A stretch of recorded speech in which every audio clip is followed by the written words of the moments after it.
চলুন একটা মজার ব্যাপার শেয়ার করি। জামাতে ইসলাম গণতান্ত্রিক পদ্ধতিতে ক্ষমতায় যাইতে চায়, এই জিনিসটা হারাম। কিন্তু ঠিক যারা এই দর্শন, এই ফিলোসফি লালন পালন করে, ঠিক তারাই গণতান্ত্রিক পদ্ধতিতেই অন্য কেউকে কিন্তু সেই ক্ষমতায় পাঠায়।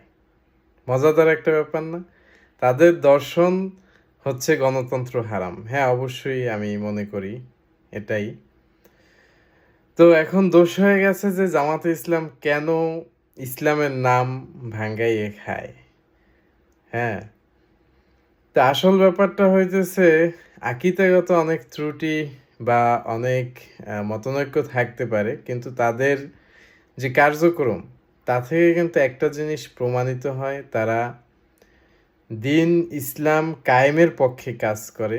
মসজিদ, মাদ্রাসা এগুলোর পক্ষে কাজ করে, নামাজ কালাম পড়ে এবং একজন মুসলমানের যেই জিনিসগুলা প্রয়োজন সেই জিনিসগুলো তাদের জীবনের মধ্যে আছে, তাদের পারিবারিক জীবনে আছে, তাদের ব্যক্তিগত জীবনে আছে, তারপরে তাদের সামাজিক জীবনে আছে, সব কিছুতেই কিন্তু তাদের এই জিনিসগুলো আছে।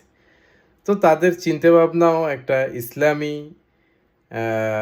রাষ্ট্র ব্যবস্থা তৈরি করা। যাই হোক, অনেকে মুনাফেক বলে তাদেরকে এজন্য যে তারা ইসলামের কথা বলে অথচ তাদের ইসলামিক কোনো চিন্তা চেতনা বা দেশ ইসলামে সরাসরি নির্দেশনা হচ্ছে আপনার খেলাফত, এই ব্যাপারটা তারা তো তা করবে না। তো বাংলাদেশে তো আসলে এভাবে ক্ষমতায় যাওয়া সম্ভব না। আর তারা গণতান্ত্রিক পদ্ধতিতে গিয়ে যে ইসলামের সেবা করতে চায়, এই জিনিসটাও একটা দল দিতে চায় না। তো এটাই আমার মাথায় আসে না যে তারা ইসলামী ভাবাপন্ন একটা দলকে ভোট দিয়া ইসলামের খেদমত চায় না, তারা চায় হচ্ছে গিয়ে নাস্তিক ভাবাপন্ন, যাদের বিগত যেই রেসিস্ট ফেসিস্ট শেখ হাসিনা সরকার ছিল, তারা তো সরাসরি সাইকোপ্যাথ ছিল। বিশেষ করে শেখ হাসিনা, তাদের গুণ গাইতেও তাদের বাজে না। এটা খুবই দুঃখজনক একটা ব্যাপার। এখন ব্যাপার হয়েছে যে একটা মানুষ খুনি, আপনি জানেন না সামহাও, তার গুণ আপনি গেয়েই ফেলতে পারেন। কিন্তু যখন আপনি জানবেন যে হ্যাঁ, এই লোকটার আমি গুণ গাইছিলাম, সে খুনি ছিল, এটা আমি জানতাম না, আমি তাকে একজন ভালো মানুষ হিসেবে গণ্য করতাম।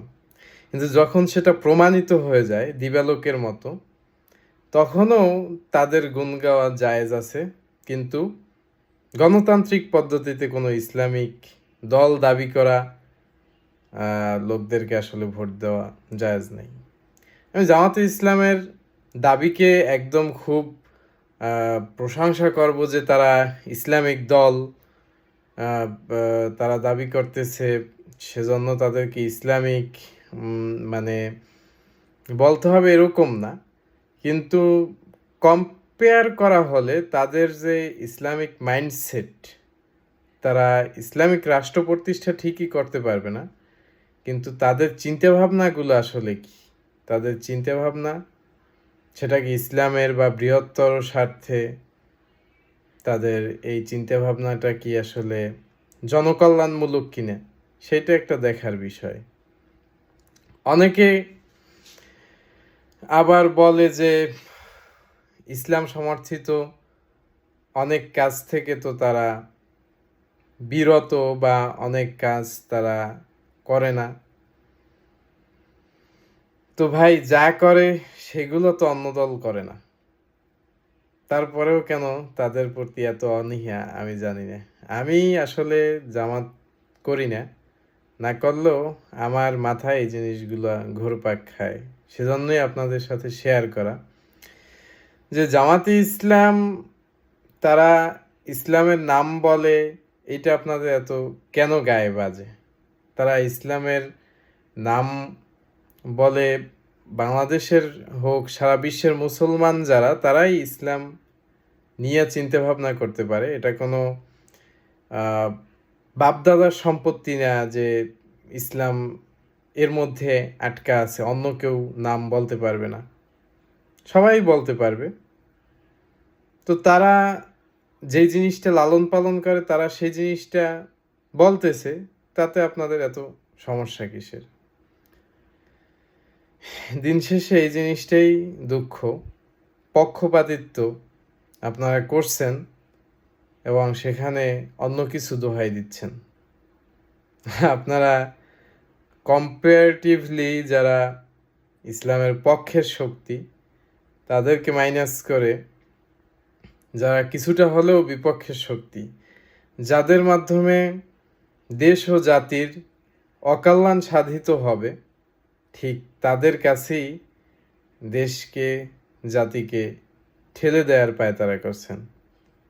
এই জিনিসটাই আমার ভাবতে অবাক লাগে এবং মাঝে মাঝে চিন্তা করে খুবই হাসি পায় যে আসলে যাদের এই জিনিসগুলো খুব বেশি করে বোঝা উচিত ছিল তারাই আজকের জ্ঞান শূন্য অবস্থায় বলা চলে। খুবই দুঃখ লাগে।